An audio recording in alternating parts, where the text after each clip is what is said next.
Veja no ICL Notícias, segunda edição. Crise no STF. Edson Fachin convoca a reunião de ministros após PF apontar possíveis crimes de Dias Toffoli em mensagens de Vorcaro. 01 brigão. Após climão com Michele, Flávio entra em atrito com Ratinho Júnior e ameaça apoiar Sérgio Moro ao governo do Paraná. Rolos no Brasil. Documentos revelam que Epstein tem CPF ativo no Brasil. O ICL Notícias, segunda edição, está no ar.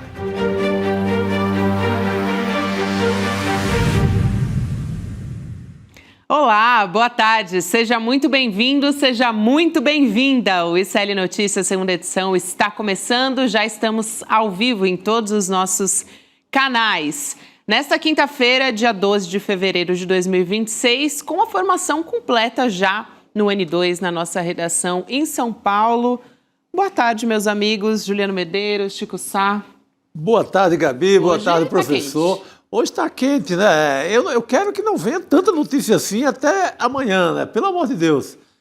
Sou jornalista, vivo disso, mas deixa a gente brincar o carnaval em paz, né? Pelo amor de Deus. A gente já está quase com o pé no carnaval, né? Já pensou se de hoje para amanhã libera os sigilos todos das conversas do Toffoli com Vorcaro, com Tarcísio, com Bolsonaro, com o cunhado do Vorcaro? Pelo amor de Deus. Haja bonecão de Olinda, né, Chico? Meu Deus do céu! Boa tarde a vocês, boa tarde a toda a nossa audiência. Vamos repercutir essa notícia bombástica do dia de hoje. Vamos lá, a gente já trazendo aqui os detalhes dessa história. Eu vou contextualizar para a gente discutir aqui na nossa mesa redonda. Logo de cara, então, a informação que a gente traz é de que o ministro Dias Toffoli, do STF, se tornou mais suspeito do que nunca no caso envolvendo o Banco Master. A Polícia Federal avisou o Supremo que encontrou menções a pagamentos relacionados ao Toffoli no celular do Daniel Vorcaro, gente, o dono do Banco Master. Essa ação da PF levou o ministro Toffoli a divulgar uma nota mais cedo, admitindo que é sócio da empresa Merit e que teria recebido os pagamentos do Vorcaro, no caso, a empresa, né? Mas o ministro também alega que não exerce nenhuma função na Merit e que afirmou ser administrada essa empresa pelos irmãos dele, Dias Toffoli. Hoje teve uma outra atitude que levantou ainda mais suspeita nessa história. O Toffoli, Chico e Juliano determinou que os dados que foram extraídos de todos os celulares apreendidos nas investigações do caso Master sejam enviados ao Supremo Tribunal Federal. E até então, essas informações estavam só com a Polícia Federal. Então, muitos questionam por quê, né? Por que o ministro tomou essa decisão, Juliano? Pois é, Gabi. Bom, vamos retomar a história do começo, né? A gente já falou muito disso aqui no ICL. Há uma controvérsia envolvendo a decisão do Toffoli de puxar as investigações em torno das fraudes do Banco Master para o Supremo Tribunal Federal. Está mais do que evidente, há provas contundentes. Isso levou a decisão do Banco Central à liquidação do Banco Master de que há fraudes ao sistema financeiro que foram operadas pelo Banco Master. Até aí, tudo bem, problema da polícia, a polícia está investigando, vai dizer como é que essas fraudes foram feitas, quem esteve envolvido, quem devia ter fiscalizado e não fiscalizou, quem se beneficiou e por aí vai. Caso de polícia. O Toffoli puxa a investigação para o Supremo porque dos depoimentos surge o nome de um deputado federal, portanto, uma autoridade com prerrogativa de foro, que tem que ser julgado e investigado no Supremo. Passam alguns dias, fica evidente que esse deputado não é central nas investigações da fraude do Banco Master, mas o caso continua no Supremo. E aí começam as suspeitas envolvendo a decisão do Toffoli de puxar o caso para o STF. Já desde o início, a suspeita de que o Toffoli era o sócio oculto de um resort que foi comprado por um fundo ligado ao Banco Master Ele nunca veio a público dizer se era ou não era sócio, embora a suspeita estivesse gritando, e agora admite que é sócio desse resort. Surgem trocas de mensagens, a gente não sabe qual é o teor, e assim, ficou absolutamente insustentável para o Toffoli seguir à frente dessa investigação. Qual é o problema? O problema é que existe uma coisa muito poderosa chamada corporativismo, e mesmo entre os ministros do Supremo, aparentemente não há uma maioria ainda conformada para forçar o Toffoli a deixar o caso. E este hoje é o grande impasse. Está acontecendo nesse momento uma reunião entre os ministros do Supremo. O Toffoli reafirmou que não se considera suspeito e agora tem um impasse formado, Gabi e Chico, que é quem tira o caso das mãos do Toffoli, né? Se é uma decisão monocrática do presidente da corte, o ministro Edson Fachin, se é uma decisão por maioria, mas não dá mais, porque vai desmoralizar o próprio Supremo Tribunal Federal, que, como o Rodrigo Viana acabou de dizer no ICL Urgente, foi muito importante nesses últimos meses para defender a democracia no Brasil. Totalmente, Chico. Até para acrescentar nessas informações que o Juliano trouxe aqui e te passar a palavra, tem uma reunião acontecendo nesse momento. O presidente do STF, o ministro Edson Fachin, ele justamente está tentando contornar essa crise. Então, o que está acontecendo? Ele foi alertado pela Polícia Federal e está analisando uma eventual suspeição do Dias Toffoli no caso Master. Convocou os demais ministros, para a gente ter uma ideia da gravidade dessa crise, então convocou os ministros hoje à tarde para compartilhar todo esse material que foi entregue pela PF, os esclarecimentos que foram prestados pelo o próprio Dias Toffoli mais cedo, e o nosso repórter, o Kleber Lourenço, aqui do ICL Notícias, disse que o Fachin já tinha consultado outros ministros do Supremo para avaliar até a repercussão daquelas mensagens do celular do Vorcaro com menções ao Dias Toffoli. Então, é nesse momento em que estamos agora. A etapa é ouvindo, os ministros estão conversando nesse momento, é aquela gestão de crise. Exatamente. Né, não deve estar. Eu queria ser uma mosquinha nessa reunião, porque o clima deve estar pesado. Mas, cara, o Toffoli podia ter evitado toda essa bagaceira ao dizer, olha, gente, eu tenho esse negócio, portanto, eu sou suspeito, eu sou parte integrante dessa história aqui, não posso julgar isso. Passa para a primeira instância ou entrega para o Fachin renomear algum outro ministro, se é que a ligação com o STF se justifica, porque é um terreno lá em Trancoso do deputado João Carlos Bacelar, do PL da Bahia, mas a compra não foi feita, não tem escritura, sabe? Não havia motivo para o Toffoli pedir para ele esse caso. Daí é que aumenta a suspeita de forma... assim, cresceu tanto que não tem mais saída. É ele entregar essa rapadura. Pô, deixa para a primeira instância e salva a cabeça. E salva, de alguma maneira, a imagem do STF. E você está dando a saída, né, Chico? Não é que ele precisa se declarar suspeito necessariamente. Não, Devolve para a primeira instância. Tira do STF. Uma notinha, 2 linhas. Resolvido. O próprio Fachin tinha falado já publicamente sobre isso, né, Chico? Em entrevistas ele tinha dito que o caminho natural, provavelmente, era devolver para a instância inferior. Então, parece que a saída mais honrosa. Pede um conselho ali ao Gilmar Mendes, que tem 200 casos parecidos com esse.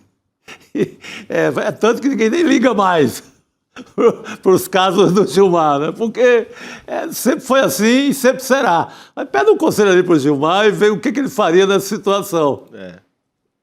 É isso. E desculpa, Gabi, mas de fato, o Rodrigo também mencionou uma outra coisa agora há pouco, que os ministros, boa parte deles, têm atividades econômicas paralelas. E a gente já criticou isso aqui no ICL, inclusive, como que o Supremo é permissivo quando se trata dos próprios ministros da Corte, né? Então, eles têm universidades, eles vendem palestra, eles vendem serviços, eles mantêm algum nível de sociedade em escritórios, quando não diretamente através das suas esposas, dos seus filhos, das suas filhas. Acontece que, neste caso, não se trata de ter um negócio, não se trata de ter feito um negócio com um banco que fazia fraudes. O TOEFL, a rigor, não é nem obrigado a saber que o banco fazia fraudes para negociar com esse banco. Imagina se todo correntista que tinha algum negócio com o Banco Master agora for considerado cúmplice dos crimes do Master, né? Claro, e você falava isso desde o começo, né, Juliano? Exatamente, precisa separar quem fez o crime de quem é vítima do crime. Eu vou dar um exemplo assim um pouco atravessado, mas no caso do Epstein, a quantidade de pessoas que foram citadas pelo Epstein, que foram mencionadas pelo Epstein, que o Epstein escreveu para um amigo, nossa, você viu aquela Gabriela Varela lá no ICL? E de repente aparece o nome da Gabriela Varela nos arquivos do Epstein. E de repente, a Gabriela Varela tem relações, ou foi citada nos arquivos do Epstein. Tem que ter um pouco de cuidado com isso. Uma manchete dessas, né, um vídeo na rede social, isso prolifera de uma maneira, Juliano, que você pode acabar com a prejudica muito. Então, não é este o caso. Nós queremos deixar claro aqui, porque o ICL foi sempre muito cuidadoso. Não é este o caso. O caso é que a suspeita de que ele usou a prerrogativa de ser ministro do Supremo para conduzir a investigação de forma a ou ter informações antecipadas sobre a investigação, ou de alguma forma manobrar para que o caso pudesse ter melhores condições para o investigado, para o acusado, que é o Vorcari. Então, essa que é a questão, né? O que nós estamos vendo aqui não é o ministro fazendo negócio, infelizmente isso pode. Na lei brasileira permite que ele tenha um resort, que ele faça negócio. Nem deveria poder, né? Nem deveria poder, Chico, mas infelizmente pode. É um problema estrutural que a gente já criticou aqui. Outra coisa é ele usar a toga, a caneta de ministro do Supremo para interferir nisso, para ou salvar um amigo, ou salvar a si próprio, ou atender um pedido de quem quer que seja. Essa coisa do celular é muito emblemática, né? Essa decisão, Chico. Por quê? Querer que esse caso, né, esteja ali direcionado ao Supremo Tribunal Federal. Sim, fica tudo muito suspeito, né? Fica a nuvem cobrindo tudo. Ela joga aberto. Eu sei que muita gente fica com um certo receio, com medo, cuidado. Olha o lavajatismo, porque fica o trauma da Lava Jato é muito pesado ainda. Só que a gente tem que começar a separar didaticamente, pedagogicamente as coisas. A Lava Jato é uma esculhambação, é um conluio de Ministério Público com juiz, com todo mundo, com STF, com tudo, porque o STF deu aquela força também, deu a moral no auge da Lava Jato. Sabido, tem lá na Vaza Jato, que é a série de reportagens do Intercept Brasil, está lá, conversas, o Deltan Dallagnol dizendo que confia em certo ministro, foi esculhambação generalizada. Mas tem muita gente traumatizada ainda com a Lava Jato e acha que tudo é Lava Jato, que a gente está sendo lavajatista. Gente, é imoral, um ministro do STF não pode estar com esse tipo de coisa, sabe? Não pode. Não é só o conluio de um juiz com um promotor, como o caso Lava Jato, que foi a maior fraude processual da história. Mas o Toffoli, em outro patamar, também é imoral. Claro. Sabe? Não dá para ficar passando pano desse jeito. Ele teria, primeiro, que cuidar, zelar pelo nome dele, e não ter esse tipo de sociedade. Uma vez tendo, que a lei permite, chegava na hora, ouviu falar do Banco Master, pelo amor de Deus, se benzia e dizia, tô fora. Primeira instância neles. Tô fole. Tô fole. Desculpa, gente. Você tá bom, professor? Irresistível. Você tá preparado pro carnaval, professor? Como é o meu, queria dizer? Tô fole. Tô fole. E passa para quem é de direito. Um acento pode mudar tudo, né? Muda geral. Mas permaneceu, teimou com isso na mão, até agora, quando surge a coisa bombástica na mão da Polícia Federal. Porque quem viu ou quem passou perto disse que é um negócio para derrubar tudo. Aliás, pode completar, Juliano. Depois eu acho que só para reforçar esse raciocínio do Chico, porque, gente, o fato da Lava Jato ter sido uma grande fraude processual, dela ter sido orientada por interesses econômicos e geopolíticos poderosíssimos, que tinham como propósito arrebentar com a Petrobras, arrebentar com a indústria de infraestrutura do Brasil. A indústria de engenharia do Brasil, Gabi, respondia por 5% da indústria de engenharia do planeta Terra. Quando a Lava Jato chegou, hoje é menos de 1%. Então, óbvio que tinham interesses geopolíticos por trás. Mas mesmo esses interesses geopolíticos não significa que foi a CIA que botou 100 milhões de dólares na conta do Pedro Barusco, gerente da Petrobras na Suíça. Não quer dizer que aqueles deputados do PP e do MDB, porque a Lava Jato não pegou nenhum deputado do PT ou do PSOL ou do PCdoB, pegou só Centrão. Não quer dizer que os deputados do Centrão, que estavam envolvidos com a Lava Jato, não fossem corruptos. Então, uma coisa é a gente entender o que é o uso político da justiça para perseguir adversários, aquilo que se chama de lawfare. Outra coisa é a gente entrar numa paranoia onde qualquer suspeita contra qualquer um que não seja meu inimigo frontal, tem que ser abafado, né? E eu acho que a gente tem que ser muito responsável nesse momento. Ninguém está condenando o Toffoli, dizendo que ele tem que ser preso, dizendo que ele cometeu um crime, embora haja a possibilidade que ele tenha, inclusive, cometido crimes, sim. Mas que ele imediatamente se afaste do caso para que os órgãos competentes, no caso o CNJ, possam averiguar a conduta dele e verificar se ele atuou de acordo com o que diz o Código da Magistratura, né?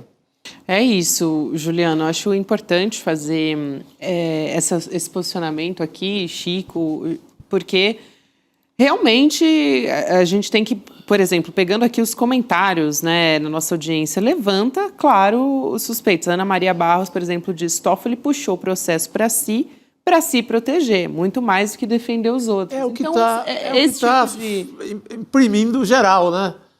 Porque esse amor todo por esse caso, eu quero esse caso de todo jeito, gente. Quando o Fachin, todo mundo já tinha cantado a bola ali, ou dado, pelo menos soprado no ouvido dele, que isso era bronca. Aí chegou ao ponto de ter que ter essa reunião hoje. Tomara que bata ali 10% de bom senso e ele diga, realmente é um caso que não pode ficar na minha mão. E como o Chico já disse, não é a primeira vez que o ministro fez isso, tá, gente? Faz isso. É que talvez a insistência do Toffoli é que tenha criado essa condição. Porque muitas vezes ministros do Supremo fizeram movimentos que nós poderíamos considerar pelo menos estranhos, pelo menos suspeitos. Gilmar Mendes, como o Chico mencionou aqui, o próprio Fux. O Cássio Nunes teve agora o caso do escritório do filho dele. Exatamente. Então, tem que botar uma regra na zona. Olha, bota uma regra ali na zona. Tudo tem regra, até pelada de futebol tem lá regra. De conduta dos STF. Um código mínimo. Olha, se eu sou sócio do escritório ou alguém da família é sócio, não posso entrar em causa aqui. Separa. Não posso ser patrocinado numa farra nababesca, seja em Lisboa ou em Nova York, por pessoas que estejam sendo julgadas por mim. Ponto 2. Até você faz de cabeça um código desse. 4 pontos você mata. Valendo para todo mundo.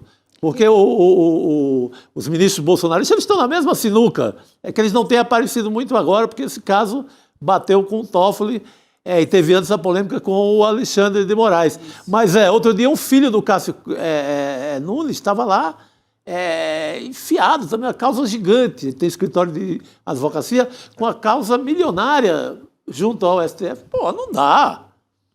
Isso também não dá para o juiz lá da comarca, sabe? Não dá também para o juiz da pequena cidade fazer isso também. O cara vai lá, tá almoçando com o dono lá do armazém de construção da cidade. Depois vai à tarde ele está julgando o dono do armazém de construção da cidade. Não dá.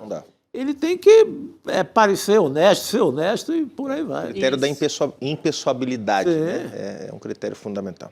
É tudo gente que ganha muito dinheiro. Assim, não, coitado, ele precisa fazer um bico ali para juntar um pouquinho, para ver se viaja, para ver se tem férias.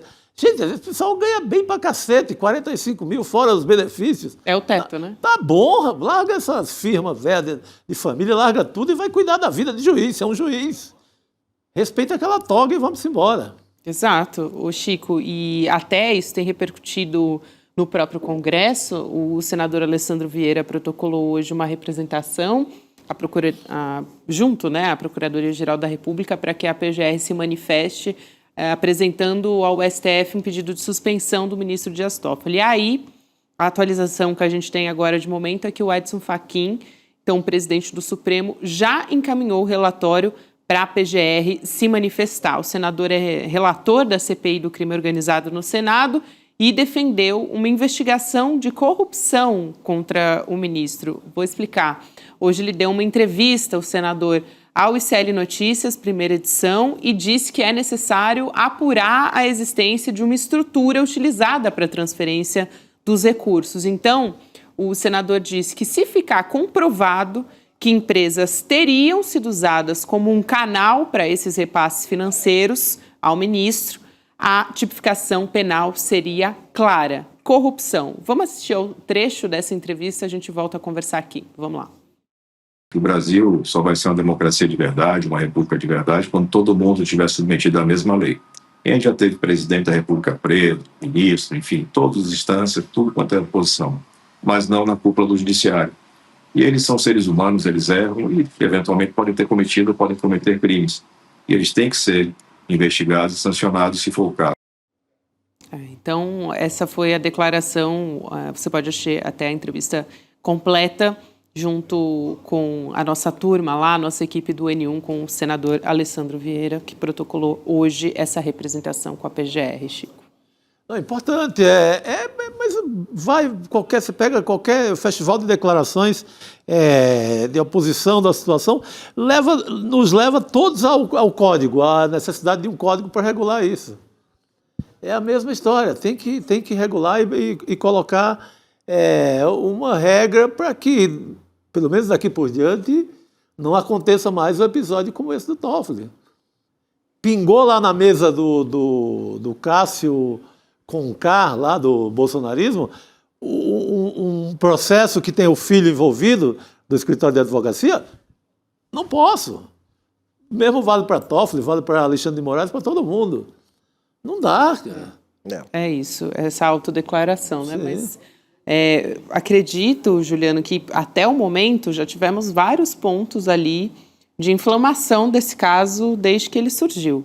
Até a gente está chegando ao final da operação da Polícia Federal, da investigação, na verdade. A gente teve operação de novo nessa semana, mas acho que o caso entrou num patamar diferente agora, né? Essa apuração tomou um rumo diferente. É reta final, né? Quer dizer, é meio impensável que o Toffoli siga à frente do caso, enfrente, né? Toda a corte, né? Quer dizer, enfrente o que parece ser, se não um consenso, pelo menos um sentimento majoritário, pelo que a gente está vendo aí nas fontes da imprensa, de que ele não deve continuar à frente do caso, né? Então vamos ver como é que ele se comporta. Eu acho que vem o carnaval, né? Isso de alguma forma vai beneficiá-lo, porque o tema vai sair um pouco da agenda do país, mas assim, isso na semana que vem está de volta. Vamos lembrar que a gente tem alguns pedidos de CPI que estão na fila, né? Eu já manifestei aqui, acho que a ideia de uma CPI do Master é atravessar um trabalho sério que a Polícia Federal e que o Banco Central estão fazendo para jogar para a plateia, jogar para a torcida. Imagine uma CPI do Master coordenada pelo Centrão e pelo bolsonarismo, porque a esquerda não tem maioria na Câmara, pessoal.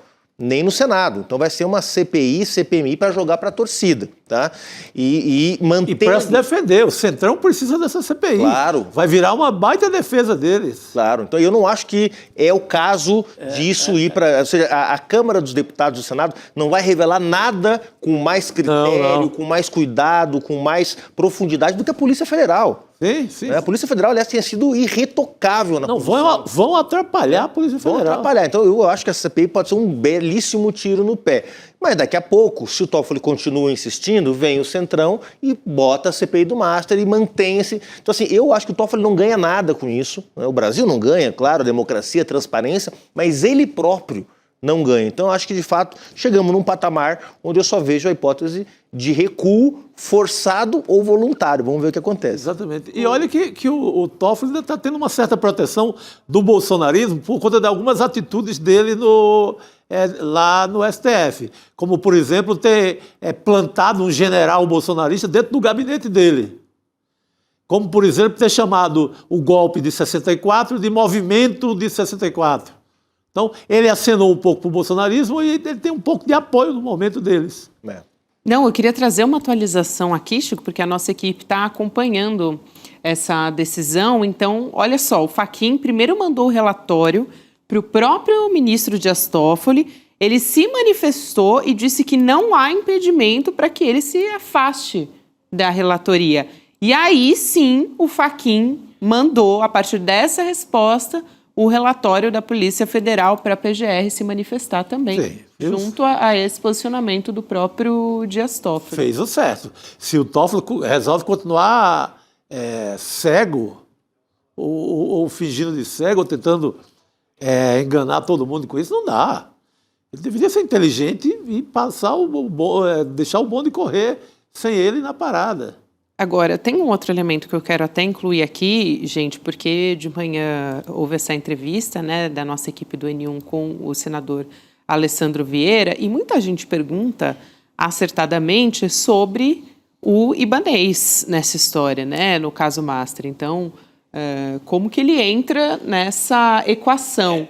Aí até uma certa maldade da nossa audiência, que eu gosto de maldade, quando é maldade política, porque o senador tem muita proximidade com o Ibanez. Justamente. E o senador não tem cobrado o Ibanez como cobra... Mas era isso que eu ia dizer, Chico. O que aconteceu? A nossa equipe perguntou para ele, tá, mas e uma quebra de sigilo? Como é que fica o Ibanez nessa história? E ele disse que não tem elementos, não há indícios para pedir a quebra de sigilo do governador. Tem que ser para todo mundo. Você vai proteger aqui, proteger lá. Você não pode reclamar do Toffoli que está protegendo alguém, né? Perceba como a política, ela é cheia de... Quando entra no caso da polícia, a política vai ter isso, gente. E bom que a gente tem uma audiência qualificada, inteligente, que já Claro, perguntando soube fazer a leitura, né? sobre como é que o Centrão se envolve nessa história, né? E os nomes que não estão sendo citados, que não estão aí nos holofotes. Mas o governador Ibanez Rocha tem aparecido mais e aqui no nosso chat, né, questionando a nossa audiência, acertadamente prestando atenção nisso. E foi um questionamento que o César Calejão fez hoje. Mandar um abraço aqui para o Silvio também, que está nos assistindo agora, grande militante das causas das pessoas com deficiência, um ativista importante aqui da cidade de São Paulo. Necessário. O Silvio está ao vivo aqui, um abraço, Silvio, sempre na audiência do CL. Muito bom. Muito bom. Então, essa é a atualização aqui, mas eu achei também considerável aqui essa manifestação, né? A gente já tem, então, um posicionamento do próprio Dias Toffoli, acho que não vê, ele mesmo não está vendo alternativa, né? Quando diz que não tem impedimento. Tem hora que o homem cega, né? Diante de algumas causas, diante de alguns projetos pessoais, ou diante do patrimônio, do crescimento do patrimônio. Tem hora que o homem vira ali um bicho passional, maluco, e cega. Parece o caso. Mas ele, como nós já discutimos aqui, nesse momento ele deve estar... Ele não vai dizer, sou suspeito, isso ele não vai fazer. Nem a PF disse. Exatamente. A PF não fala que é suspeito. Né? Mas ele poderia jogar o caso para a primeira instância. Ou seja, não precisa assumir, né, as suspeitas que estão sendo levantadas sobre ele, tira esse problema do Supremo, distensiona, né, arrefece a crise que está se criando e, a partir disso, ele poderia, enfim, ficar um tempo aí, como se diz, submerso, né? Deixa passar e espera que o caso esfrie. É isso. A gente, claro que aqui no programa este caso não vai esfriar. Não vai esfriar. Aqui é calor sempre. Então tá bom, vou te liberar nessa quinta-feira. Muito obrigado, amanhã Mas estamos de volta. Enquanto. Amanhã a gente volta de roupa de carnaval, assim, já no clima. Pode tudo, vale serpentina. Se o nosso noticiário permitir, né? Vou perguntar para a nossa diretora, para o nosso diretor, já se tem pode muita vir gente aqui nos bastidores, glitter. Na nossa equipe, que já está festejando o carnaval. Mas a gente está aqui no bloco da Só notícia. no sábado. É isso aí. Rodrigo Viana, o mais indignado dos jornalistas brasileiros nessa Boa, garoto. E com razão. Será que vai ter carnaval no Taiaiá? Talvez tenha. Sim. A Lalaô no Taiaiá. A Lalaô no Taiaiá. Aliás, foi a chamada ali do Célio Urgente, né? Foi o ministro Taiaiá, né? O ministro Taiaiá. Eu acho que é um bom nome para ele. Não, já pegou. Você deu, já pegou. É isso. Vamos adiante aqui, mas mandou para a PGR agora se pronunciar, né? Isso, Fachin. acabou de sair. Acabou de sair, eu vi vocês falando. O bastidor é que os ministros acham que a melhor coisa é ele sair rápido, no caso Master. Gente, poxa, o que é? Quanto mais ele ficar, vai prolongar a crise. Não tem ali um amigo, aquele amigo decente que diz, que bobagem é essa, meu velho? Você nunca foi tão burro assim, agora está cometendo esse pecado? Pois é. Larga isso, rapaz. A gente vai ficar um bom tempo, tem vários desdobramentos desse caso aqui, que a gente ainda vai contar para vocês. E, pessoal, eu acho que... Olha, Chico, a gente tem falado muito sobre como esse sistema tem se organizado, né? Que é um sistema de elite que tenta, assim, ao invés de tentar administrar essa crise, enfrentar o problema na estrutura, na verdade, ele permite esse sistema que ela se perpetue, né? O interesse é esse, para garantir o poder dessas elites. Eu acho que esse caso do Banco Master, ele é didático em tantos sentidos que a gente tem conversado Total. aqui no ICL. Total. Eu ia falar do Epstein, porque aí você citou o Vorcaro, é no mesmo embalo.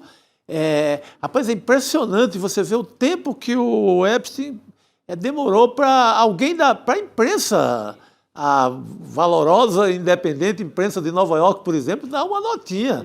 Os repórteres... A história, né? Tem uma repórter... A que estava grávida, né? A repórter... História. É a primeira vez que a história veio à tona, ela foi, assim, teve carro na porta da casa dela, intimidando e tudo. A repórter volta, a coisa, escreve, achando que ia ter, pela primeira vez, iam falar, já com vários casos de... Não era só de assédio, não, ele pagando, tentando comprar com bolsa de estudo, não sei para onde, artistas jovens, e as matérias, quando saiu na imprensa,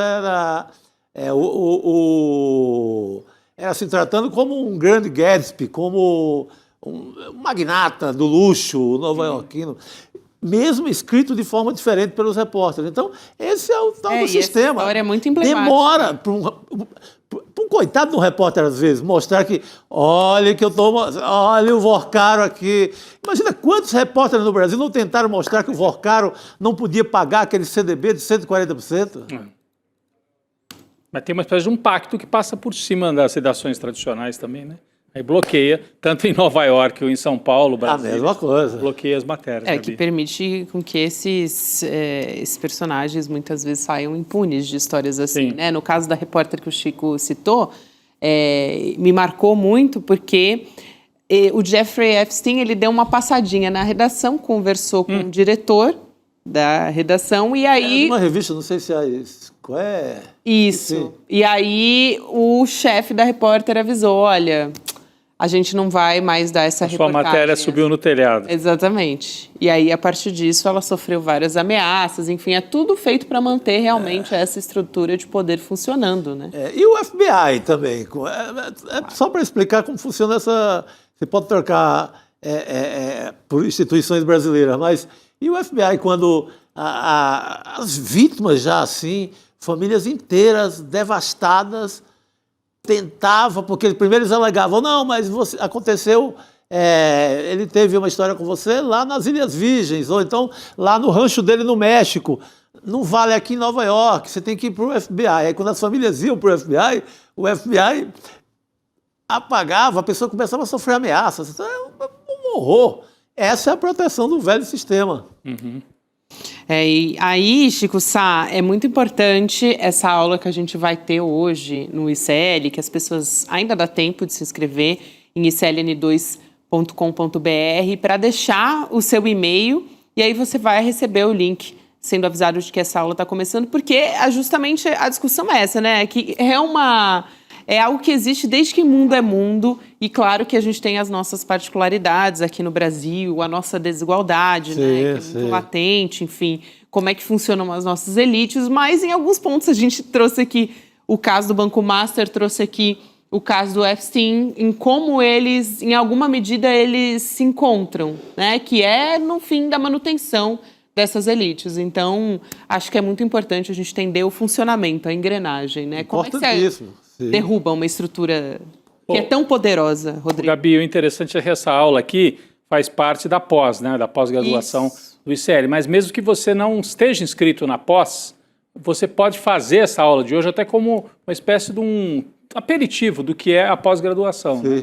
A aula é aberta, você faz a aula de hoje, ela é aberta, e tenho certeza que você gostando, você vai depois fazer pós-graduação aqui do ICL, né? Já é a segunda sobre teoria crítica da sociedade. Então, é uma aula aberta que integra o curso, mas ela é livre para que qualquer um possa fazer. 8 horas da noite hoje. E é gratuito. Isso, é só se inscrever no link que você recebe gratuitamente. Vale muito a pena para entender, e também a gente fala sobre isso todos os dias aqui no ICL, né, gente? No ICL Notícias. Então, é uma oportunidade para entender como é que funcionam essas estruturas e como é que a gente combate isso, no fim das contas, né? Como é que a gente faz com que essa casa caia para esse pessoal, né? Porque... Deu uma rachadurazinha nessa casa, isso, né? nessa estrutura, né, Chico? Boa. Então vai lá, gente, cln2.com.br, ao vivo e gratuito, hoje, 8 horas da noite, não deixa de participar junto com a gente, QR Code aqui na tela também, para quem quiser apontar o celular. E claro que a gente continua falando do caso do Banco Master, tem atualizações também envolvendo o TCU e o Banco Central nessa história, tá? Então o ministro Jonathan de Jesus, do Tribunal de Contas da União, limitou o acesso do Banco Central aos autos do processo que apura a atuação do BC na liquidação do Banco Master. Então, o ministro alterou a classificação desse caso para sigiloso, com exigência de autorização específica para a leitura das peças.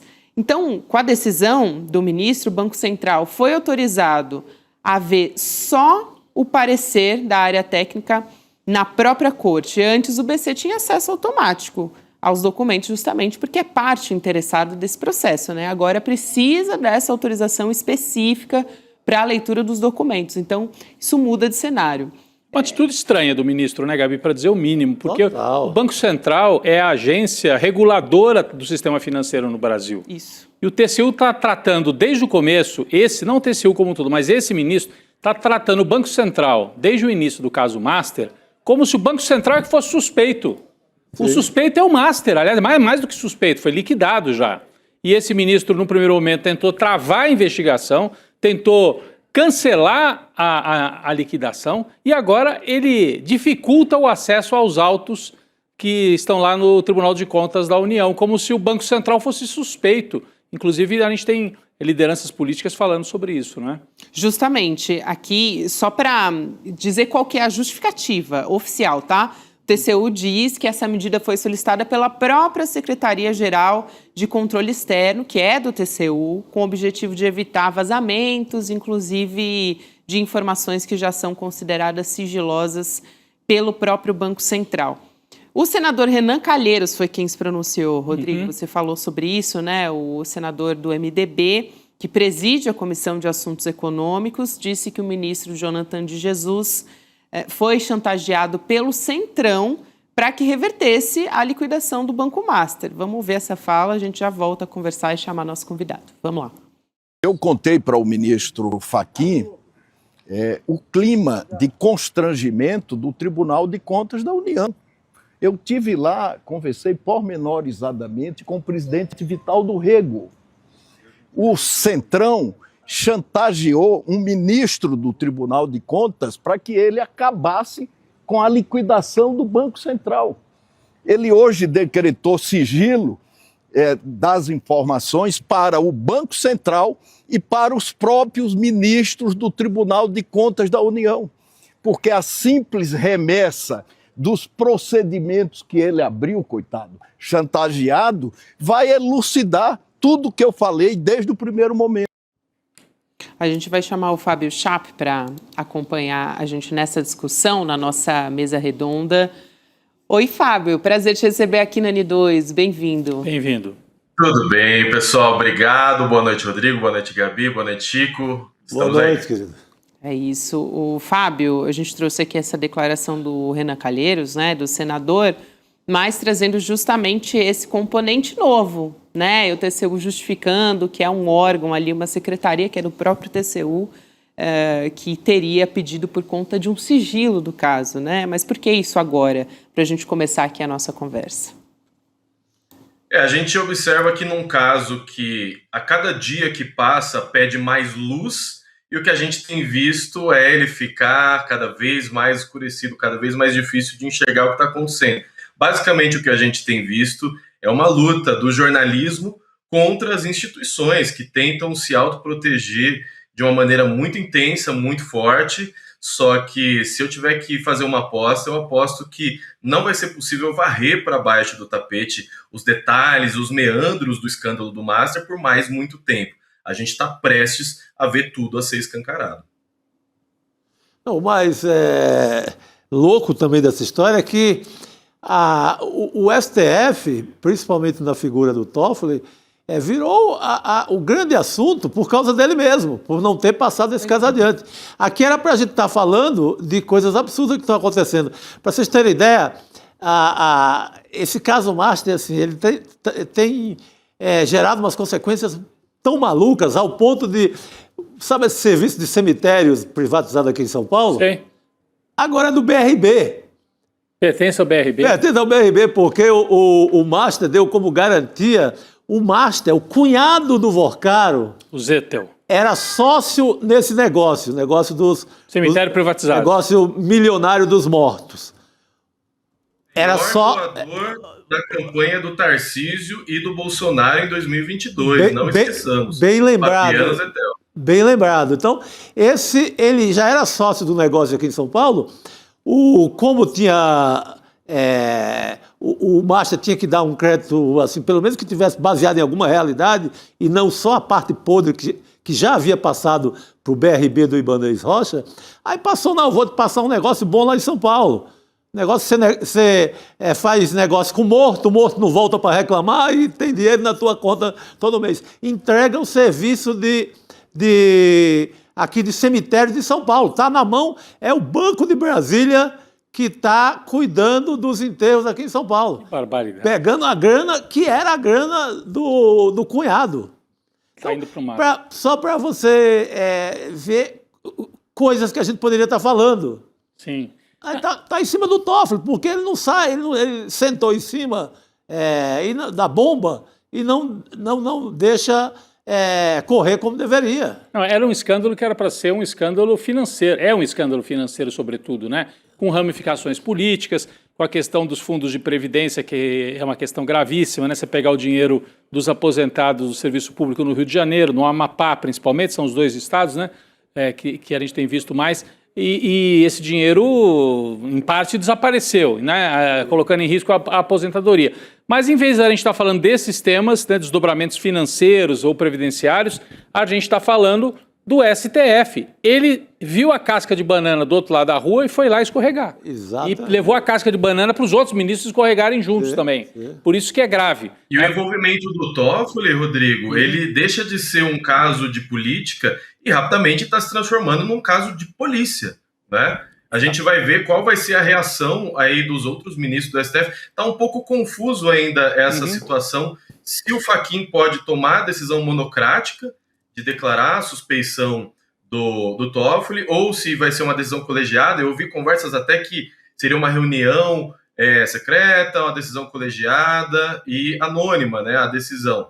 A ver como isso vai se transformar. É o tipo de decisão que a melhor coisa é convencer o ministro a tomar a decisão para que ele não fique exposto também, né, a uma decisão dos outros colegas. Por enquanto ele está resistindo na cadeira, Gabi. É o que eles estão tentando fazer, né, Rodrigo, nessa contenção ali, nessa reunião. Como vocês disseram, né, foi o próprio Toffoli que puxou esse caso do Banco Master para o Supremo Tribunal Federal, justificando com a menção a um deputado federal, né? Então, um caso de foro de prerrogativa de função, né, o foro privilegiado, então a gente vai puxar aqui para o Supremo. Essa foi a justificativa ali na época. Tem também, Rodrigo, acabou de sair uma notícia do presidente Lula se manifestando a respeito disso. Ele disse a aliados que a permanência do Dias Toffoli na relatoria do caso Master está se tornando insustentável diante dessas novas revelações que foram levantadas nesse relatório da Polícia Federal. Então, é uma novidade o Lula dizendo ali, por enquanto, para aliados que não tem como, que está insustentável. Embora seja uma escolha do Lula, é o Lula que escolhe o Toffoli. Mas já foi alvo também, né? Até em julgamento. Um político tão sábio que também comete seus pecados, né? Quem não comete? Comete esse erro monumental de nomear o Toffoli. Depois o Toffoli dá o troco. Em agradecimento à nomeação, o Toffoli não deixa o Lula ir para o enterro do próprio irmão. Aí o Lula começa a ficar fulo da vida com o Toffoli e deve estar dando risada agora.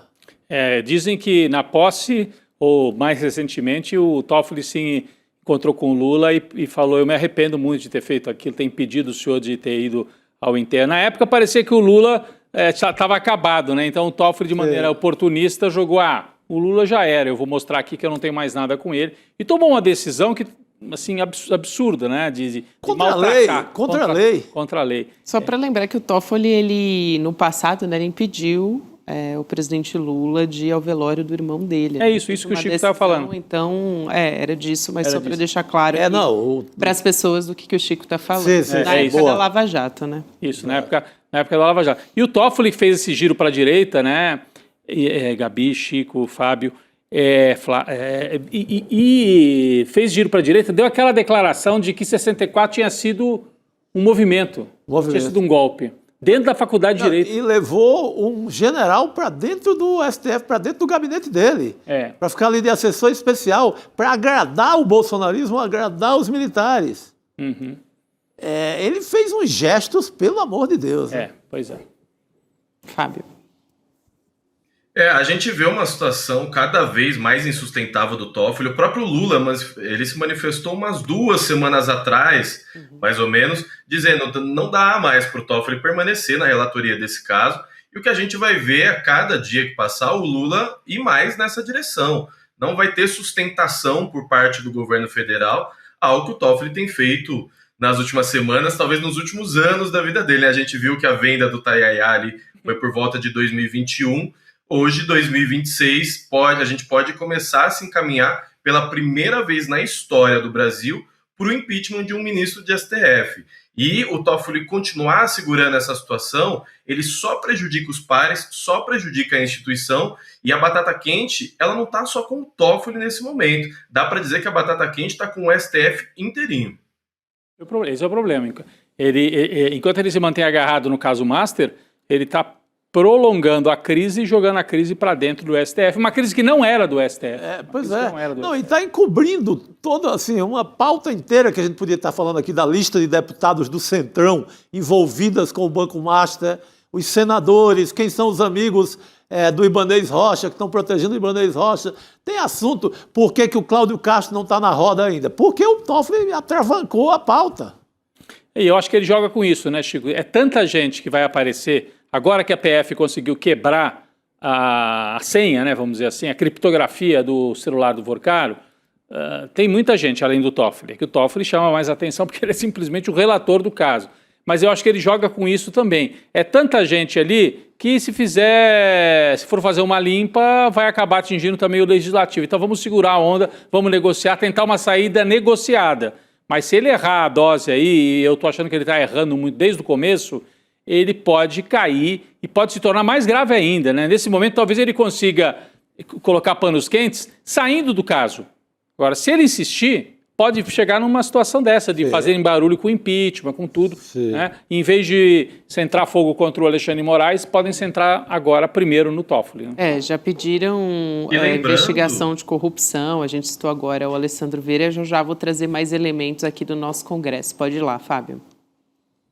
Lembrando, pessoal, que o Toffoli tentou evitar que os celulares sofressem uma varredura, né? Ele levou os celulares do Zetel, do Vorcaro, para dentro do STF e começou a ser avisado: ministro, a cada dia que se passarem os celulares aqui dentro, isso nunca tinha acontecido antes, né? Os celulares ficarem aqui dentro do STF, maiores as chances dos dados serem apagados dos celulares e a extração dos dados poder ser feita posteriormente. Então, além de tudo, essas mensagens que foram reveladas, que vão ser reveladas, mas que já existem indícios de pagamentos e tudo mais, o Toffoli tentou evitar qualquer custo que elas fossem vazadas.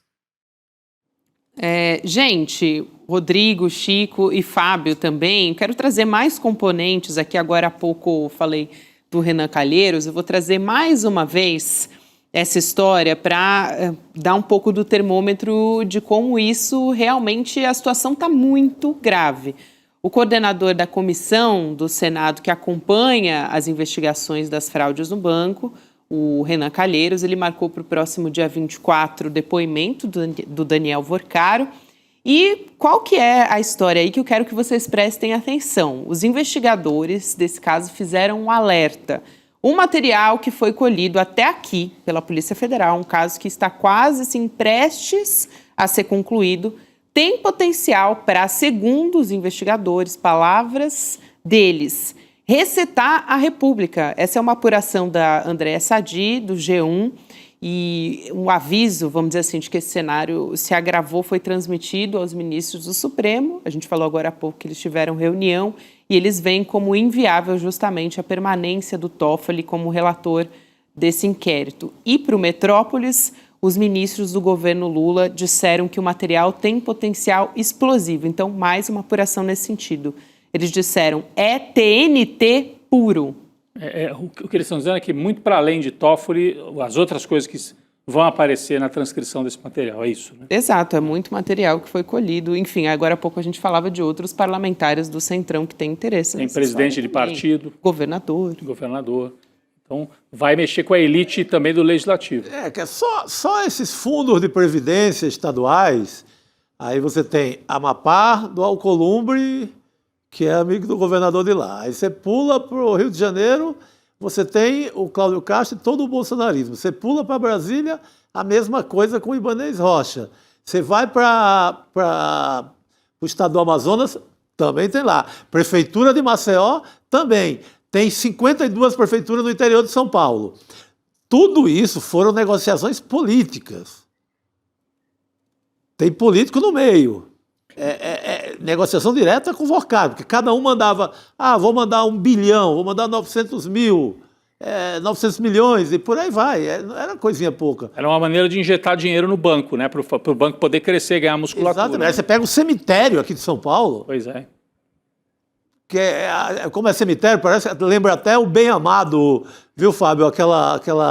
Aquele seriado antigo lá, com a história do cemitério. Lembra uma coisa folclórica, mas é uma coisa milionária. É grana pra cacete. Aqui na administração do Ricardo Nunes, amigo do Tarcísio beneficiado com 3 milhões do cunhado do Vorcaro, por sua vez, amigo de Bolsonaro, que recebeu mais 2 milhões para a campanha. Tudo isso são assuntos que eu adoraria estar aqui falando. Se o Toffoli largasse a bomba da mão dele e colocasse para quem tem independência para apurar. Pode ser que o carnaval... Chico, uma coisa... Desculpa, Rodrigo. Uma coisa que me chama muito a atenção é como isso vai impactar o tabuleiro eleitoral de 2026. Essas mensagens ainda nem foram vazadas. A gente tem cerca de 1 mês e meio, aí mais ou menos, para as descompatibilizações. Quem vai concorrer nessa eleição de 2026 precisa tomar a sua decisão também baseado no que vai vazar dessas conversas nas próximas semanas. Se vai resetar a República de fato, isso vai acontecer muito rápido, porque em cerca de 1 mês e meio a gente precisa ver muito político se movimentando, ou descompatibilizando, ou permanecendo no cargo, arrancando os cabelos, porque até 4 de abril, quem estiver no Poder Executivo precisa abrir mão do Poder Executivo para concorrer em outras eleições. Né? Bem lembrado, Fábio. Tem essa data aí limite. E o potencial é tão pesado desse escândalo que um político assim, que era dos mais promissores já saiu do páreo, que é o Ibanez Rocha. Mas ele está dizendo que talvez se candidate a Senado, né? Ele tá mas vamos ver o apoio, né? Não, mesmo ao Senado, segundo Lula Costa Pinto, é uma candidatura que já... Não tem chance. Subiu no telhado. Subiu na catedral, não é? O telhado, não é nem no telhado, né? É outro patamar. Gente, até queria trazer um elemento aqui de eleições nessa história. Não sei se vocês ainda querem falar do caso vamos adiante, do Banco Master, né? Mas é muito importante também, já que a gente entrou nessa de período eleitoral, de trazer como é que está a treta na extrema-direita, no entorno do Flávio Bolsonaro, né? Pré-candidato. Ele tem sinalizado, assim, vocês estão sentados, né? Fiquem sentados na cadeira, tá? E se você não tá, agora senta. Porque ele tem sinalizado que quer apoiar o senador Sérgio Moro na disputa pelo governo do Paraná nesse ano, se o governador Ratinho Júnior decidir lançar a candidatura à presidência da República. Então, se o Ratinho for para Nacional, ele estará de mãos dadas com o Sérgio Moro. E essa é uma articulação que envolve a possibilidade de filiação do Moro ao PL, depois de tudo que aconteceu com o Jair Bolsonaro lá no passado, né? Meu Acusação Deus pública e tudo, mas a gente já entra nessa. E está ameaçando também abalar esse acordo político que foi firmado entre o partido bolsonarista e o grupo do governador Ratinho Júnior. Então, essa movimentação está acontecendo enquanto o Ratinho Júnior ainda não decidiu exatamente aonde ele vai estar, mas tudo indica que ele tem o potencial de ser o candidato do PSD, né? Porque a gente vendo as últimas pesquisas que saíram, pesquisa Quest e tudo, então ele tem um potencial ali, olhando em relação aos demais candidatos, né? O Ratinho, mas daí essa ameaça do Flávio Bolsonaro é uma maneira, entre aspas, de desestimular, né, o Ratinho. Falar, Ratinho, se você sair à presidência, você pode ficar sem o seu curral lá no Paraná. É enfraquecer, né? Porque daí a gente joga todo o peso em cima do Sérgio Moro. O Ratinho ainda nem decidiu qual é o nome exatamente que vai concorrer pelo grupo dele. Há uma disputa interna lá no Paraná. E aí, se o Flávio fizer esse movimento, trazendo o Sérgio Moro para o PL e apoiando o Sérgio Moro, fica difícil para o Ratinho ganhar a eleição de governador lá no Paraná, porque o Moro está forte nas pesquisas, mesmo sem o apoio formal do Flávio. Se eles estiverem juntos... Sim, não, a jogada até habilidosa. Habilidosa, eu acho. Da direitona aí, né, do Flávio Bolsonaro. É uma jogada habilidosa. Mas pode jogar o PSD para o outro lado também, porque se ele dá um tranco desse no PSD, no Paraná... Que está sempre com o pé em Duas Canoas. O Kassab também pode fazer outro tipo de acordo com o campo lulista em outros estados, né? Ele também tem isso. Mas o Kassab já está... cada estado ele é uma coisa. Uhum. Então... que é o elogiado, o grande articulador político do Brasil. Né? Não sei porquê, mas... Fábio. Gabi, você deu uma pista aí sobre a trajetória do Moro, né? E eu só consigo pensar naquela frase clássica. Ah, eu também. E volta o cão arrependido, com o rabo entre as patas e seu osso moído. Que é uma frase do Chaves, que define muito bem esse vai e volta do Sérgio Moro. Porque é incrível a incapacidade política dele, né? Ele sai do governo Bolsonaro por questões relacionadas ao Flávio Bolsonaro, briga com a família, depois volta, aí trai o Podemos, entra no União Brasil e agora ameaça sair do União Brasil, entrar no PL para completar o círculo de traição e de incapacidade política, porque nem o próprio União Brasil quer lançar o Sérgio Moro a governo do Paraná. Mesmo ele estando na liderança das pesquisas, ele não consegue articular o suficiente para ser escolhido como candidato. E eu só ressalto isso, quer dizer, do lado do Flávio é inteligente a jogada, né? Assim, mas eles podem tomar um contra-ataque do PSD, do Kassab, em outros estados, inclusive São Paulo, viu, gente? Tem gente falando que se o Tarcísio não está querendo colocar necessariamente o Kassab como vice. O Kassab gostaria de ser ele o vice. E se ficar nessa disputa, o Kassab pode também buscar outras alternativas. Interessante, hein? Interessante, Agora, gente... E tem o interesse do próprio PL querendo a vice do Tarcísio com o André do Prado, presidente da Lesp, né? Exatamente. Então, pode não sobrar espaço para o Kassab. Como o PL está fazendo esse jogo muito duro, quem sabe o Kassab pode negociar com o outro lado, com o Lula. Ele deixa um pé em cada canoa até o fim. Pode negociar palanque de São Paulo, por exemplo. Por que não? Sim. Palanque de São Paulo. Foi mais interessante para ele, né? Apesar da força do Tarcísio em São Paulo, mas é uma possibilidade. Eu estava só lembrando aqui, falei desse histórico do Moro. Do Moro. E, gente, é sempre bom a gente lembrar dessa história, né? Como é que ele saiu da função do Ministério da Justiça, saiu atirando. Assim, verdade. Dizendo que o Jair Bolsonaro estava tentando interferir politicamente na Polícia Federal, né? Foi no momento da exoneração ali do diretor-geral da época, que era o Maurício Valeixo. Para proteger os filhos. Para proteger. Moro, né? Por isso que o Fábio estava citando aqui, né? Que o Flávio Bolsonaro estava envolvido nessa história, né? Porque as investigações estavam avançando contra ele, suspeito de desviar recurso dos assessores na Assembleia Legislativa do Rio de Janeiro. E aí, depois dessa história, que já foi assim, deixou um climão, foi o momento que eles romperam politicamente, aí teve aquela reunião ministerial do Bolsonaro e que ele falou, vocês querem que eu espere a minha família toda? É isso.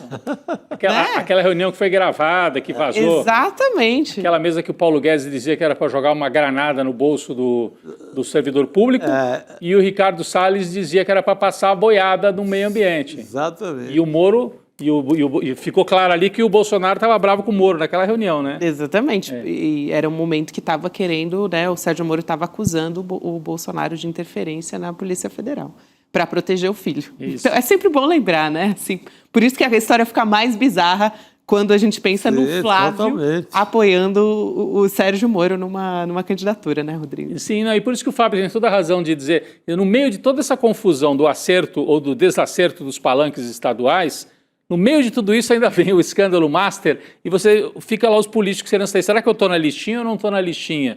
E o chefe do partido, será que eu posso lançar esse aqui para senador, mas esse aqui de repente aparece na lista, é melhor não fechar a chapa. Então tá uma confusão danada. Eu diria que está mais confuso do lado da direita do que do lado do Lula, né? Se a gente olhar os palanques assim, porque além de tudo tem as brigas da Michelle com a família, com os filhos, do PL, com os outros partidos. Tá uma briga danada e o bolsonarismo é muito cioso dessa coisa. É fidelidade total, canina, ou então rua.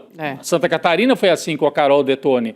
Ou é fidelidade total ou é rua. A prioridade é a família Bolsonaro, né? Não é Deus, pátria, família. É a família do Jair. Então, isso gera uma instabilidade muito grande e no meio de tudo isso ainda o escândalo do Master, Gabi. Eu não sei se o Fábio quer comentar também, ele pareceu que fez uma menção ali, a gente está no remoto, né, Fábio? Tem sempre um delayzinho. Tem um certo delay, mas eu estou concordando 100% com os comentários. A bagunça está posta, tem as delações que podem vir no futuro ainda, tem as delações relacionadas ao escândalo da Faria Lima, da Carbono Oculto, que podem envolver Ciro Nogueira. Então o jogo está virando uma bagunça a cada dia e o jogo eleitoral vai pegar fogo. Só para trazer mais um elemento do jogo eleitoral, na verdade, desse climão, né, que está na extrema-direita, se falou, né, Rodrigo? O Chico também, uma jogada, assim, que foi até astuta, né, ali por parte da extrema-direita, mas tem um episódio recente que mostra como é que está sendo o termômetro, assim, como é que está a briga, até internamente no clã Bolsonaro, envolvendo a Michelle, né, a ex-primeira-dama, porque o episódio mais recente que a gente tem, até uma apuração no nosso site da Juliana Dalpiva, é que aconteceu uma briga ali muito direta entre o Flávio e a Michelle antes do Jair ser transferido para Papudinha. Isso aconteceu agora, em janeiro, e ele teve uma confusão em que ele expôs publicamente, né? Porque tinha a questão dos horários de visita. Veja como já está inflamada a situação, que até o horário de visita para o Jair está gerando briga ali entre eles, né? Então o Flávio não quis dividir o tempo dele com a Michelle, com a filha mais velha da Michelle, né? E um irmão dela também. Então ele até disse, olha, eles não são da família. Então ficou um climão. Aí depois ainda teve a questão do Tarcísio, né? Que até então é mais recente que o Tarcísio declarou o apoio público ao Flávio Bolsonaro. Então ainda tinha uma esperança. O que a Michelle queria, né, gente, é que ser nada pouco para ela. Ela queria uma posição, de repente, de vice numa chapa, né, com o Tarcísio à presidência. Então, já está muito claro que o candidato da Michelle não é o Flávio Bolsonaro, né, o que só deixa a situação mais tensa. De forma alguma, não. Deu a confusão da visita. Não, e o que mostra também que o Flávio queria conversar a sós. Ele não queria... Ou seja, ele tinha alguma coisa confidencial que podia ser relativa a Michelle, que tem jogado pesado em vários estados do Brasil. Ganhando ou perdendo. No Ceará ela perdeu, tentou lutar para demover a candidatura do Ciro Gomes. Sim. Quem diria aí que em 2026 Ciro Gomes estaria no rolo da família Bolsonaro, né? Olha onde que ele se meteu. E em Santa Catarina ela está apoiando a Carol Detone, vai apoiar. Ela tem sido firme, pelo menos perdendo ou ganhando nos estados, mas a opinião dela ela deixa. Perdeu em 2 já, porque fica muito assim, aparece muita matéria na linha, Fábio, de a Michelle, a grande força, um nome muito mais forte, etc., por conta da ligação dela com a igreja e tal, mas ela perdeu nas 2 brigas que ela abriu ali com a família Bolsonaro, ela perdeu as 2. E a frase do Flávio eles não são da família. Aquela coisa quase que mafiosa mesmo, né? Família de sangue, né? E aí ela não é da família e o irmão dela também não, Fábio.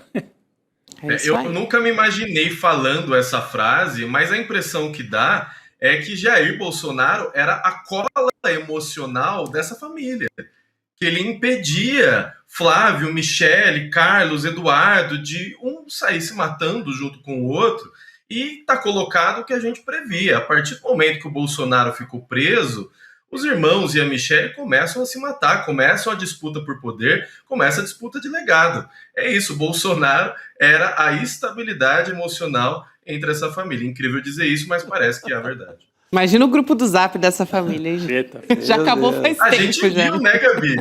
A gente não viu o grupo, mas a gente viu um pouquinho de como o Eduardo falava com o Jair. Né? Verdade, vazou exato, aquilo, né? exato. Xingou o pai. É, uma maneira muito amistosa, Super né? amistosa. Muito carinhosa com o pai, né? Que Exatamente. ele falava.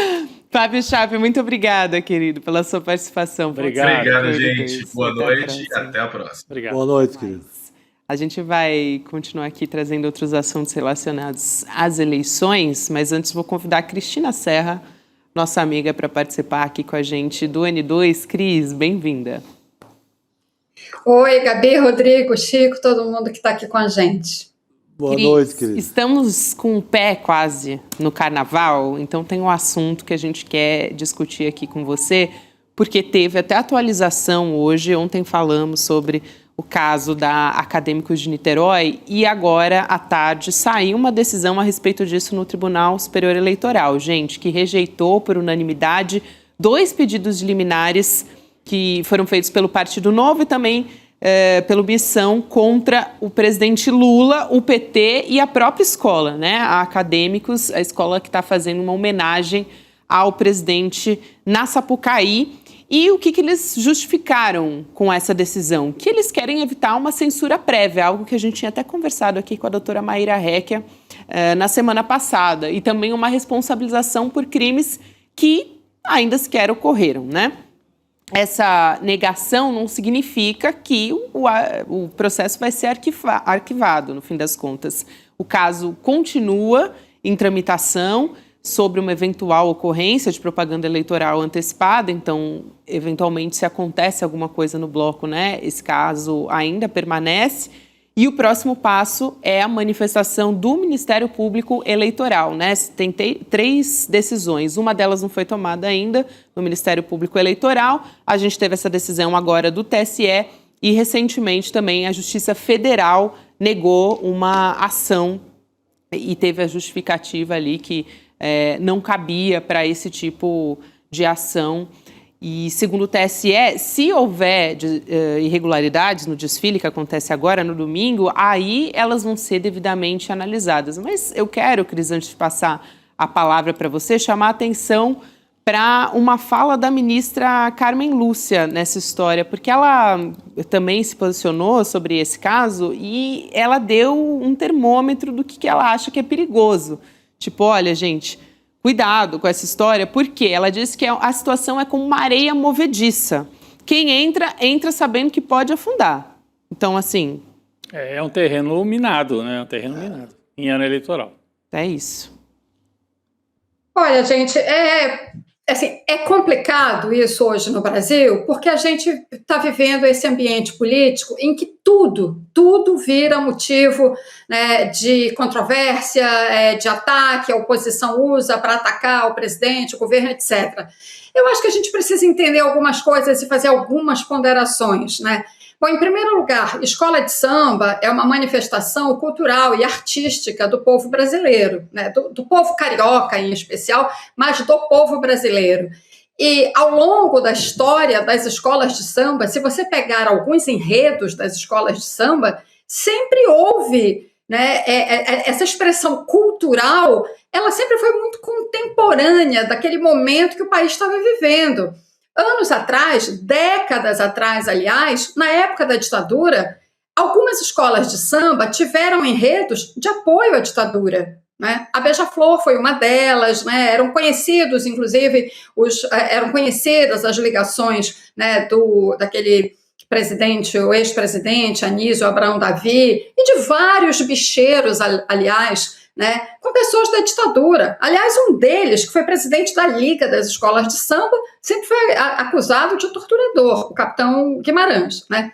Mas, enfim, só estou lembrando alguns aspectos para dizer que essa expressão cultural tão importante do Brasil, né, esse que é o maior espetáculo da Terra, muitas escolas que participam dele trazem enredos políticos, né, ao longo das suas histórias. Esse enredo Acadêmicos de Niterói, o presidente Lula aparece com destaque, é um mote, mas o enredo não é só o presidente Lula, é o Brasil, são as transformações pelas quais o Brasil tem passado recentemente, é a necessidade de defesa da democracia, né? Então, eu não vejo nenhum problema eleitoral ali, não acho que a legislação eleitoral, não acho que o enredo tenha que se submeter, né, a ditames, a regras e tal estabelecidas pela legislação eleitoral. Isso é uma manifestação cultural, artística, da maior expressão da nossa cultura. Só para terminar, aquela questão do dinheiro. Porque as escolas recebem dinheiro público. Todas as escolas receberam dinheiro público, a mesma quantia, o mesmo valor, né? Então, nós vivemos num país onde há liberdade de pensamento, de expressão e liberdade artística. Para mim, eu acho que assim, esse é o aspecto principal da discussão, né? E espero que isso prevaleça e que Acadêmicos de Niterói façam um belíssimo desfile e consiga se manter no grupo especial. Ela é uma escola aspirante ao grupo especial, é a primeira vez que ela desfila, estarei assistindo e torcendo por ela. A gente já teve outras histórias no passado, né? A Cris comentou aqui. Claro que a manifestação do carnaval, politicamente, sem fazer uma referência muitas vezes às figuras, acontece toda hora, né? Todo ano, em todas as escolas.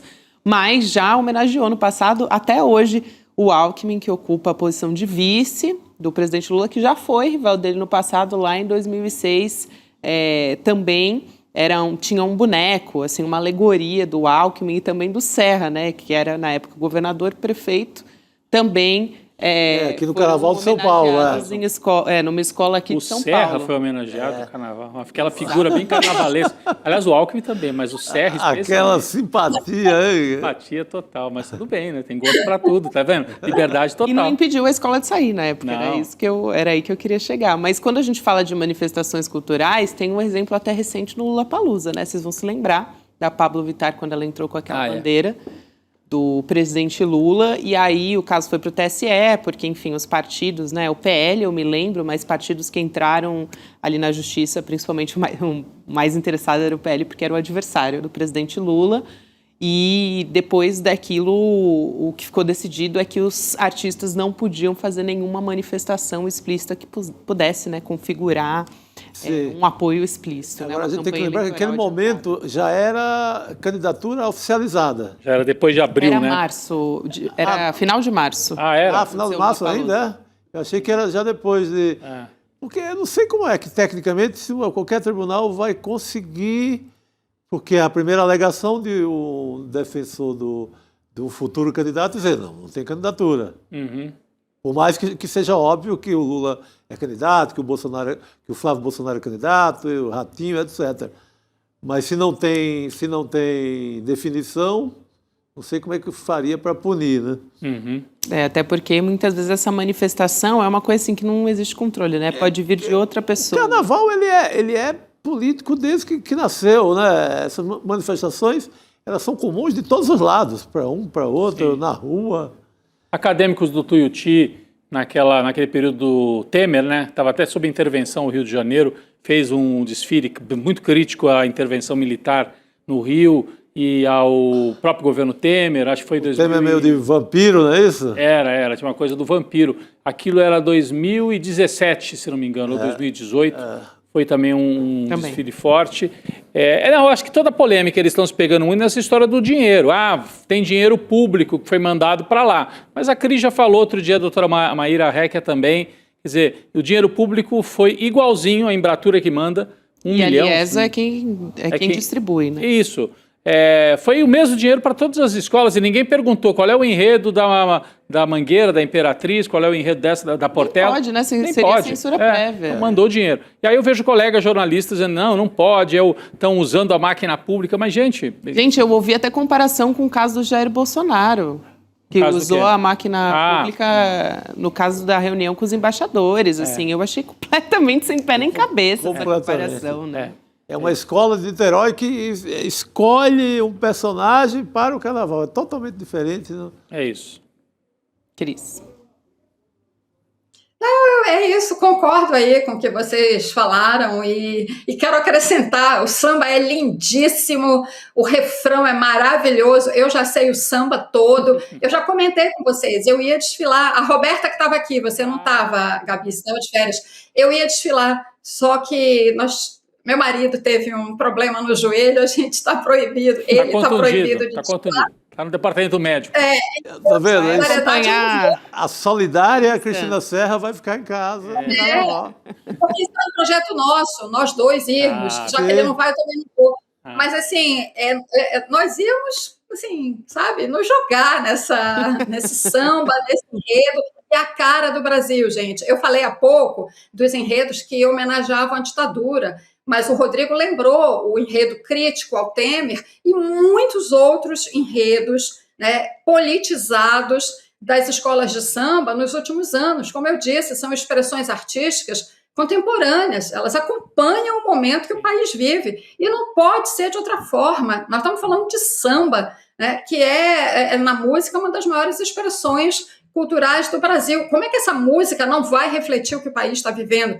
Eu me lembro de um samba popularíssimo uns anos atrás, uns 30, 40 anos atrás. O Brasil estava no auge da inflação, da hiperinflação. Se eu não me engano, foi a Caprichosos de Pilares, que trouxe um samba super crítico naquele momento, que foi abraçado. Foi um samba assim que o Rio de Janeiro inteiro cantava aquele samba, né? Então, assim, pode ser uma zona complicada do ponto de vista legal, talvez. Aí eu não sou jurista, não vou entrar nessa seara, mas, assim, para mim, qual é o ponto importante nessa discussão? É a liberdade artística de pensamento e de expressão, que é um direito constitucional, é um preceito constitucional, né, que se sobrepõe a qualquer pelo em ovo, sabe, que qualquer jurista possa achar para questionar esse enredo contra, evidentemente, o presidente Lula no Tribunal Superior Eleitoral.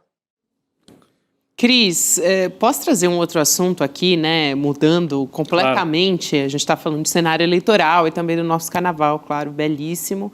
Mas trazer mais uma história do caso envolvendo Jeffrey Epstein. Aliás, essa semana, todos os dias no nosso site do ICL trazendo reportagem, apuração a respeito disso.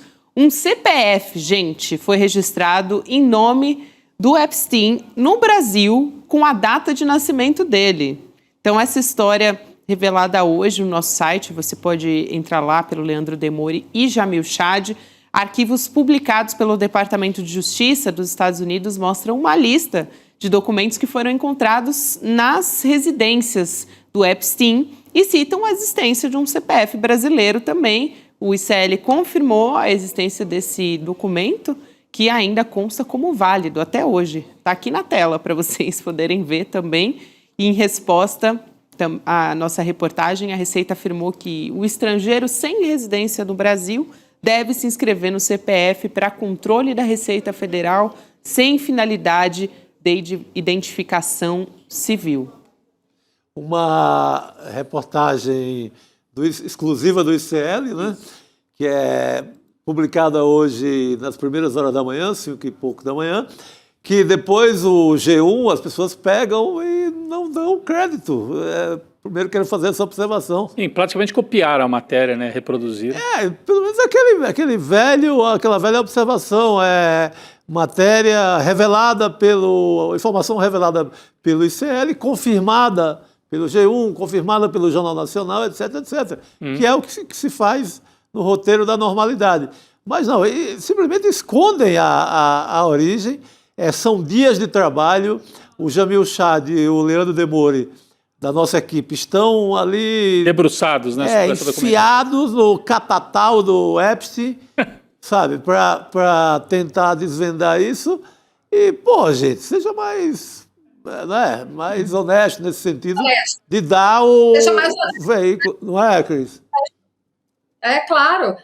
Inclusive, eu vi o comentário que o Jamil Chad fez também, né, no Instagram do ICL, e que ele tem toda a razão. E ele fala, ninguém é dono da notícia. De fato, ninguém é dono. Mas é uma norma, uma espécie de norma tácita, né, entre jornalistas e entre veículos, que quando alguém dá uma informação exclusiva, e dessa importância, né, num veículo, este veículo é mencionado pelos demais que vão atrás da notícia e da mesma informação, vão aprofundá-la e tal, né, mas citam a origem, quem publicou primeiro. Então, de fato, G1, ainda dá tempo de pedir desculpas e dizer a origem da informação.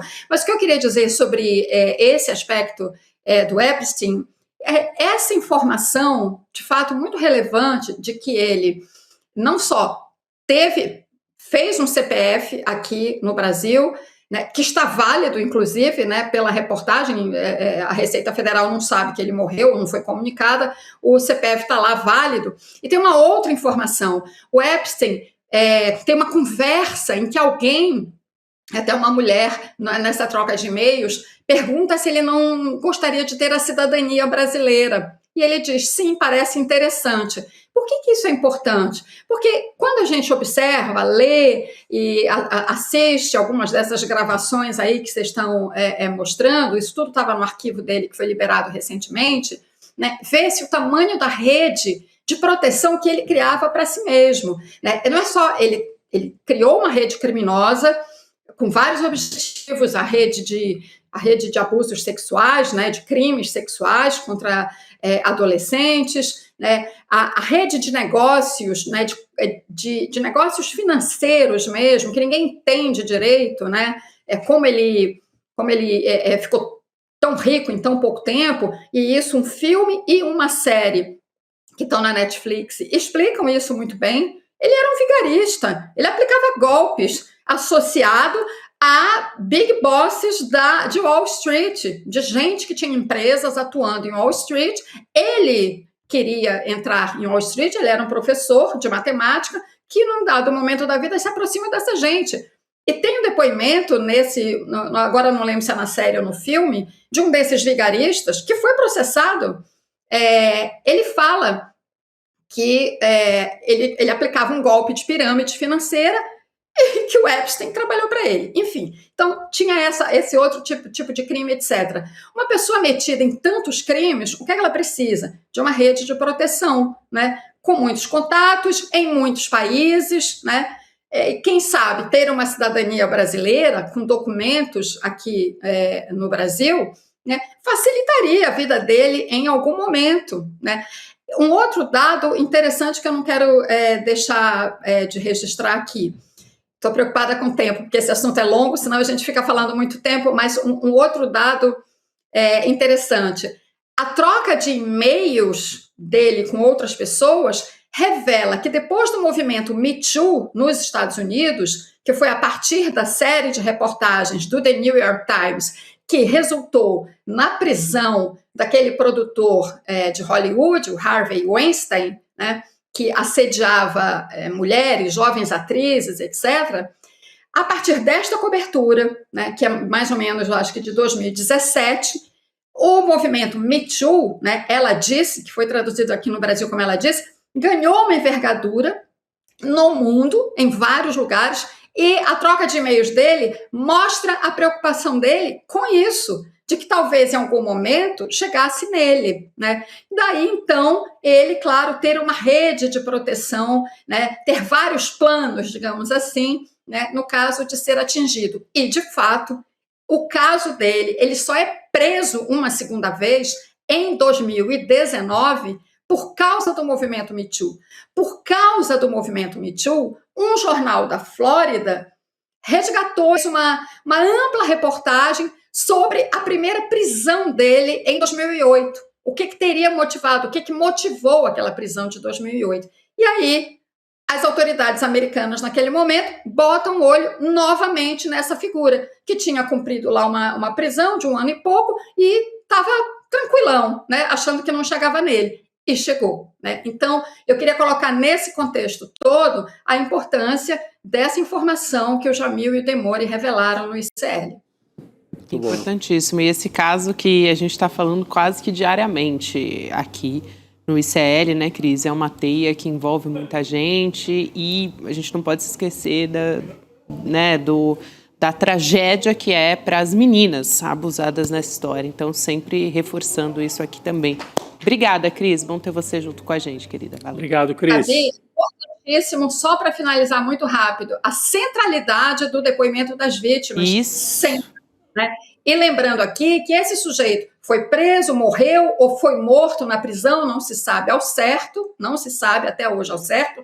Há questões de perícia, né, que levantam dúvidas, mas só agora, Gabi, só agora, 30 anos depois do registro dos primeiros crimes, lá em 1996, é que a extensão dessa rede e os arquivos dele estão sendo de conhecimento do público. Então, veja, né, o tamanho da rede de proteção que escondeu dos olhos do público até hoje esse arquivo dele e esse esquemão que ele conseguiu montar, né, com tantas conexões. É isso. Muito Valeu, bom. pessoal. Valeu, Cris. Boa noite, querida. Boa quinta-feira Obrigado. para você. E Bom carnaval para Cris lá. Não vai poder ir para a avenida, mas vai curtir. vai curtir de alguma maneira, né? Aqui começou o carnaval, eu estou ouvindo aqui. Tem uma turma aqui. Vazando aí, mas tem um carnavalzinho aqui na área. Uma já. turma do ICL, não sei se é no vizinho, acho que é aqui A mesmo. galera tá animada. É, o pessoal tá animado. tô ouvindo aqui a música aqui. na sede. Ó, rapidinho, gente, tem ainda uma notícia aqui sobre a Carla Zambelli, hein? Ah, O pessoal que estava acabou esperando, lá, né? com a expectativa, né? Não vão trazer a mulher em pleno carnaval, pelo amor de Deus. Ó, Estamos de Chico, folga. mas ainda não tem decisão. Ah, tá. Mas a Justiça Italiana concluiu hoje essa audiência sobre a extradição da Carla Zambelli. Durou quase 7 horas essa audiência e provavelmente em 2 semanas teremos a decisão do tribunal lá na Itália. Então, É porque eles concluíram a audiência, mas agora demora para sair Isso aí, anunciar sair o a resultado decisão. mesmo. É isso. Pô, não é bom pro Flávio Bolsonaro, não, essa volta dela, não. Mas é notícia ruim, né? Vai ficar lembrando coisa ruim deles. Né? bom, vamos nessa? Vamos nessa. Amanhã Por estaremos favor. de volta aqui no N2, também o nosso noticiário a partir das 7 horas da manhã. Boa noite, pessoal. Obrigada pela companhia. Valeu, até amanhã. Visualiza aqui a situação. Você está no encontro da família, você está na mesa do bar com os amigos da escola ou da faculdade e de repente surge um daqueles temas polêmicos. E aí você está lá do outro lado, a tia do Zap, o cara da extrema direita, não sei o quê, e começa a argumentar do lado dele, você puxa os seus argumentos, a discussão começa a elevar ali o tom, a temperatura, e você precisa de uma grande cartada para inquestionavelmente ganhar aquela discussão. Pois é, o ICL criou uma ferramenta que vai te dar esse superpoder. É como se no meio da discussão você pudesse trazer para o seu lado o João César Castro Rocha, o Gessé Souza, a Marilena Chauí, o Michael Sandel, o Domênico de Masi, os maiores professores e professoras do mundo, mas de uma maneira rápida, prática e detalhe, pessoal. É uma ferramenta que não existe no mundo e é fruto de mais de 1 ano de trabalho de uma equipe enorme do ICL. Ela muda o jogo completamente. Ela se chama Oráculo ICL e vai ser revelada no dia 26 de fevereiro às 8 horas da noite.